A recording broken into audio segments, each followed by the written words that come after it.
So I was just casually browsing Twitter today and I see a news post about the new Slayer boss coming in old school RuneScape, and I hear Araxxor's music. The spider boss from RuneScape 3 is going to be coming in old school RuneScape. That's right, in the same location, somewhere in Mauritania, all these webs as you can see.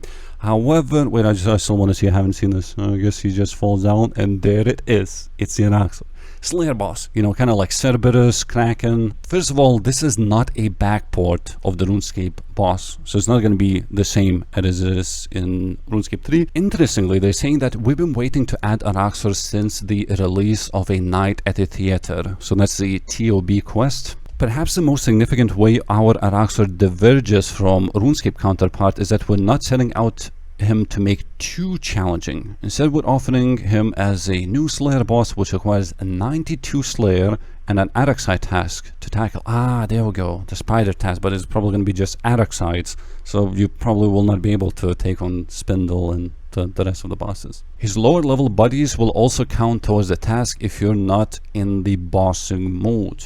Okay, so it's gonna be like a completely different one. This is the pictures. It says the fight. I'm not sure if this is the boss itself or also the small ones. Probably it's the same thing.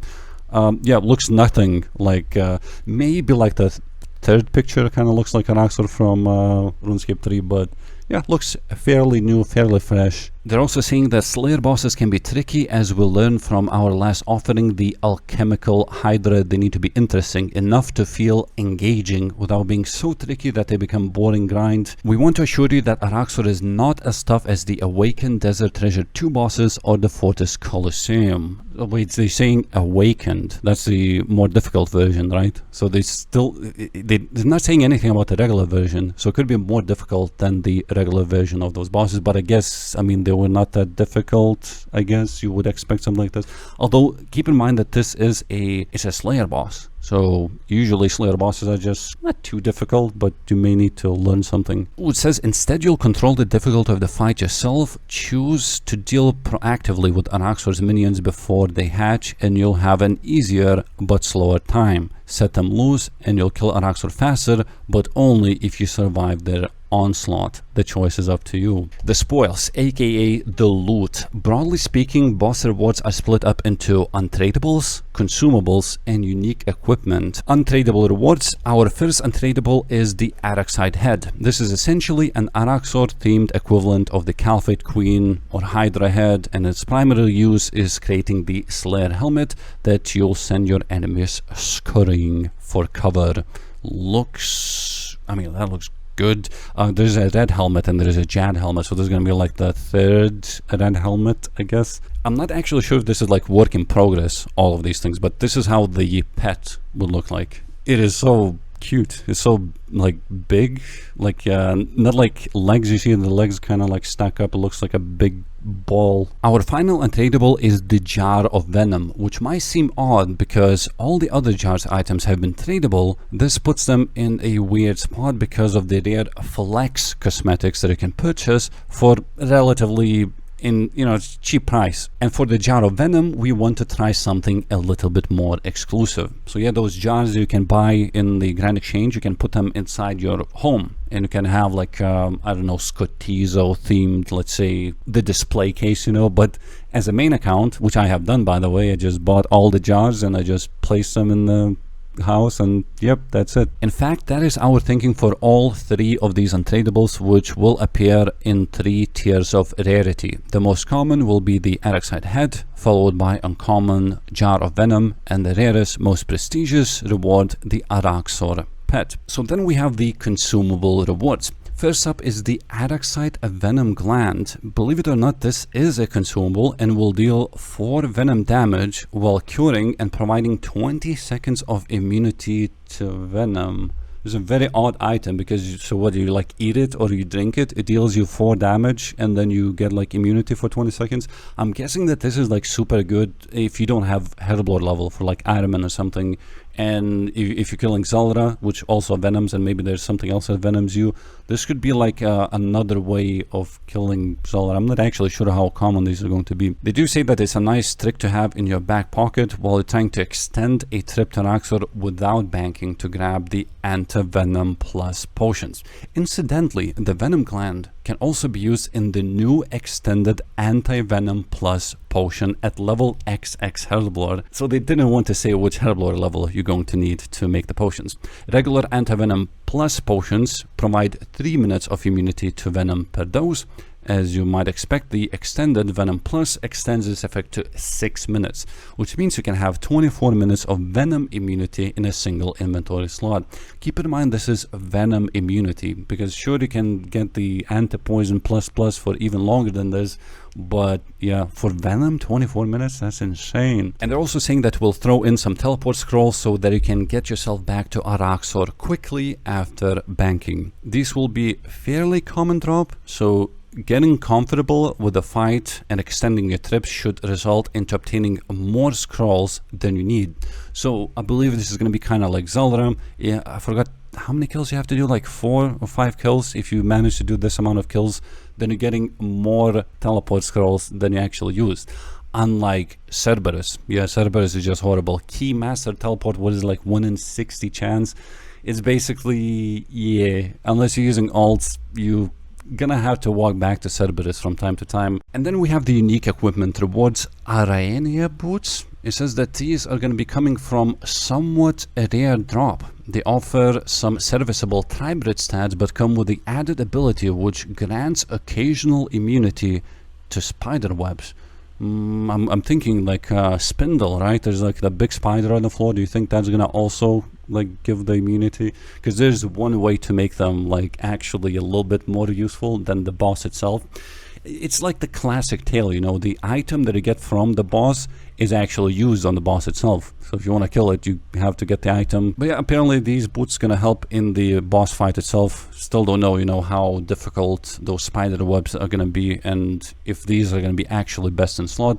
But it says other bonuses, melee strength only +2, but there is also attack on magic +5 and attack on range +6.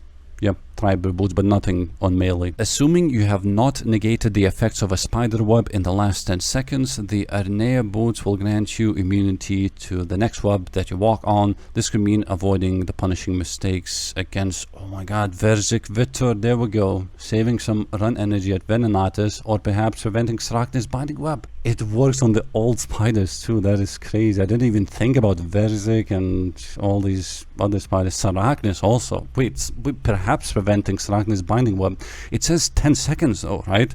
I don't think Srachnis like shoots the web like every 10 seconds. There's definitely has to be a little slower than that, right? So it almost feels like you would be able to completely avoid that spider web forever, it seems. Or maybe it has a chance, you know. Just because it says every 10 seconds doesn't mean that it's guaranteed every 10 seconds. I do like that they acknowledge that not every unique needs to be a game changer. They says this may not be the most impactful drop, but we thought it was on theme, niche, and a welcome addition to the loot table. Noxious halberd. Wait, don't tell me halberds are gonna be coming back. Were they ever in you know, being used? Yeah, they even acknowledge this, that these lengthy weapons are just more likely to be found in an alk pile, just alking them, only seeing sunlight to deliver the odd special attack or two. It's time to change that. With the Noxious halberd, we're offering a halberd whose primarily use is a DPS weapon. It uses 60% special attack also, so you will not be able to spec 2 times in a row. It says cures you of any poison or venom, buffs your next attack's accuracy and damage by a % based on how severely poisoned you were. So if you're getting like venom for like 20, ooh, maybe Zalra. See, this is like not necessarily for the boss itself. If you get venom at Zalra and you're like, yeah, I'm gonna just like de-hally spec you. Can you reach it with de-hally? It looks like you're gonna have to play around a little bit, because if you make that new potion that you know, the anti-venom that lasts for 6 minutes, so suddenly you can't even get venomed. So does that make the special attack like completely useless? Because you're gonna have to wait. Maybe this is where that tiny thing which cures for only 20 seconds, or was it 24 seconds?